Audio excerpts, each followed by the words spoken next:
Hello, welcome back to this. Hello and welcome. I am reading. I hate my life, Oh, that's good. and I hate this chapter. I don't like a lot. We're A lot. we're getting spicy.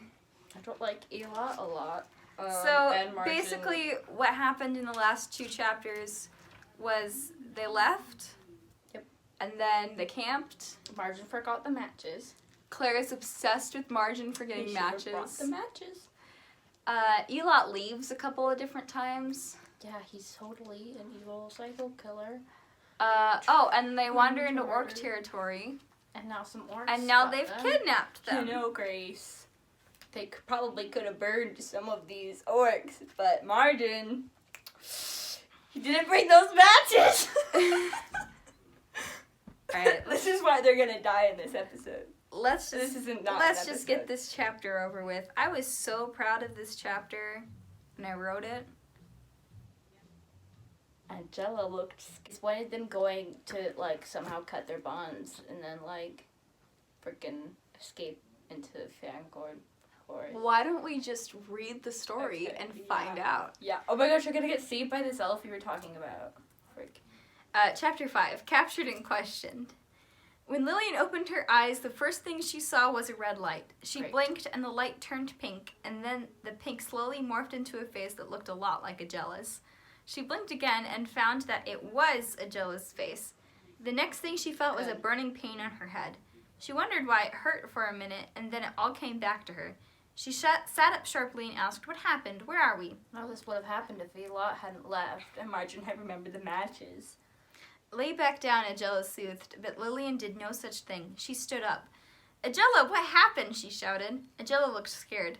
"We've been captured," she said. Thanks. I could have figured that out. Lillian sat back down, breathing heavily. She ran her hand through her hair and found blood where the pain was. She looked at the blood in her hand as it swam in and out of focus, and then looked at her surroundings. She was sitting on Agella's cape, and the place where Lillian's head had been on it was bloody. She was missing a glove. You are very proud that she's bloody, man. No. You're like, woo. So I have this blood. chronic illness with my characters where I forget how hurt they are. Tolkien had it too, actually, with Frodo. Frodo just like gets.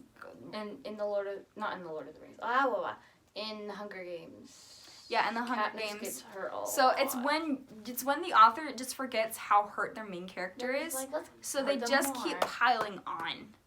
So I do it in the other books I wrote where like my character You also like had your character take sleep and then wake up and take a nap. yeah. I'm not the best writer. I think this is what we've learned. And so we have learned. The room she was in, if it could be called a room, was made of stone ruins. There was a rusty gate sort of thing at one end, and the floor was a mixture of sharp pebbles and dirt. It was still dark, so she knew she hadn't been unconscious for long. That's good. After a long while, Lillian asked, "What do our captors want us for, and so much that they didn't kill us?" she asked. Wait, she asked and then she asked. I wrote she asked twice. Wait, let me see. After a long while, Lillian asked, "What do our captors want us for so much that they didn't kill us?" she asked. Whoops. Oopsies. How did you not I notice proofread this that? book multiple times. Agella shrugged. "We were trespassing on their land for one reason, but that can't be the reason why they want us alive. They must want to question us," she said. Lillian shivered as a cold wind blew through the room. They should have killed Margin. I say that a lot too. Then Agella said, "Lillian, you can use your ring to get out of here." "No," shouted Lillian. Agella looked scared. Lillian felt sorry and said again, "No, I can't. It would give away doesn't that I have to have be- it, and then you could get hurt or worse." She looks scared. She She should have trailed been off. like, she went back or Like something better, like she jumped or looked uncertain if you wanted something, or just like, I don't know. It's taken aback. Then an idea popped into her head. She reached into her pocket and took out the ring. Agella's eyes widened. "I can't," she said, shrinking back. "You have to," Lillian said, "in case anything happens to me." This is the other thing about this, is she gives the ring to other people so many different times. Because it happens in this book, and it happens in the second, like I had planned for it to happen in the second book. And just, like, take it. Just... I don't... Yeah, in The Lord of the Rings, it's like, no way, don't you dare give it to, like, literally anyone. No one can be trusted. And even Frodo doesn't want to give it away. But, like, in this, it's just like, take the ring! Please! You have to, Lillian said, in case anything happens to me. She put the ring onto Agella's hand and closed... into Agella's hand and closed her fingers over it. Tears began sliding down Agella's face. Nothing is going to happen to you, she said, putting the ring into her pocket. Wait, are Macon and Margin gone? They're not here. Shoot. Lillian shrugged. You never know, she said. Suddenly there was a scraping noise coming from across the room. When Lillian looked toward the noise, she saw 2 orcs standing next to a rusty cage door. Lillian winced at the sight of them, especially since one of them had a missing eye. You will come with us, the one with the missing eye hissed. Lillian rose slowly, keeping her eyes on the orcs, and gave Agella her cape back. The other orc came toward them and tied their hands behind their backs and pushed them toward the door. Now, they walk into this giant room, and it turns out it's been a lot this old time. No. And he's evil. No. Oh, frick. Lillian sensed they wanted to get this over with, so she walked quickly. The orcs led them up a mountain path, and as she climbed, Lillian realized that this was the mountain that she had seen in the distance when they had started into the orc territory. Oh. The climb seemed endless, and by the time they got to the top, Lillian was exhausted. She was pushed down on her knees and just barely given time to take in her surroundings before anything happened. I'm reading quickly because I want to get this chapter over with. Macon and Margin were already there, tied up as well, but not looking extremely relieved that Lillian was all right. Why is a grape jelly still... Like, why didn't she come? Who? Jelly. No, Agella. She came. Oh, she's here too? Yeah. Well, then why the heck does she have the freaking ring? I don't know. In case something happened to Lillian. She explains it multiple times. Lillian could...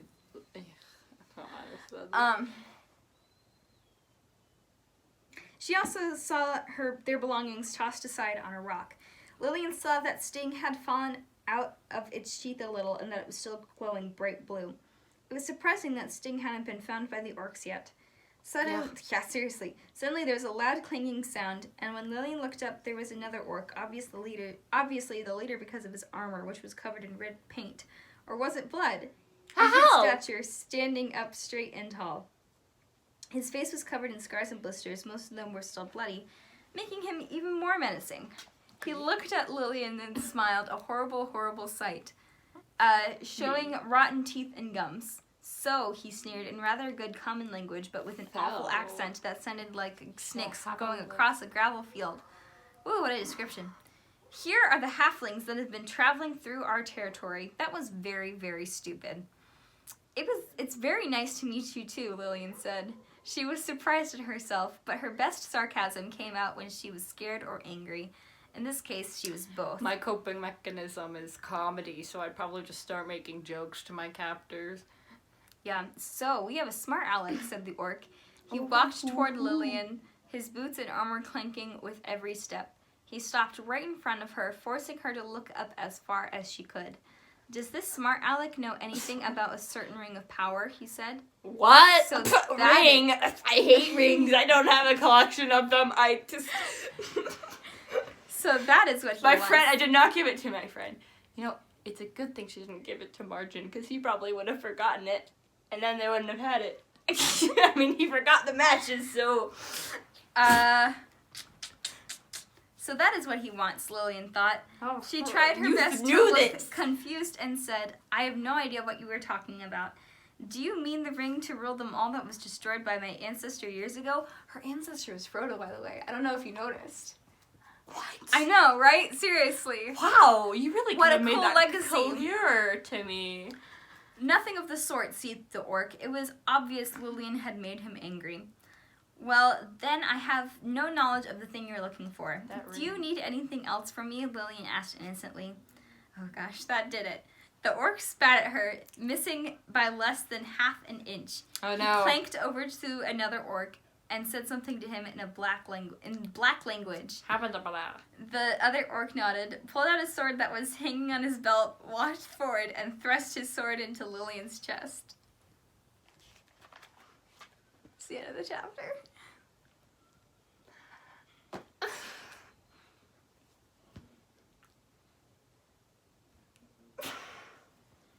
I don't want to be mean. Are you okay? I don't want to be mean. No, be mean. To past you, but what? What just happened there? She got stabbed. But why? I don't know. Oh, you being a smart aleck. Oh, sarcasm. It was punishable by death, but we're gonna like not actually kill you. We're just gonna stab you in the chest because history's freaking repeating. But why? Well, it's a good thing I don't have that freaking ring, you know? Good thing she gave it away for whatever reason. Because it probably can heal or something. She should have just teleported. Oh, what, she just stood there while he stabbed her? You just really wanted to stab her, didn't you? Now she's bleeding from the head and bleeding from the chest. She doesn't have the ring, and the matches are still at home!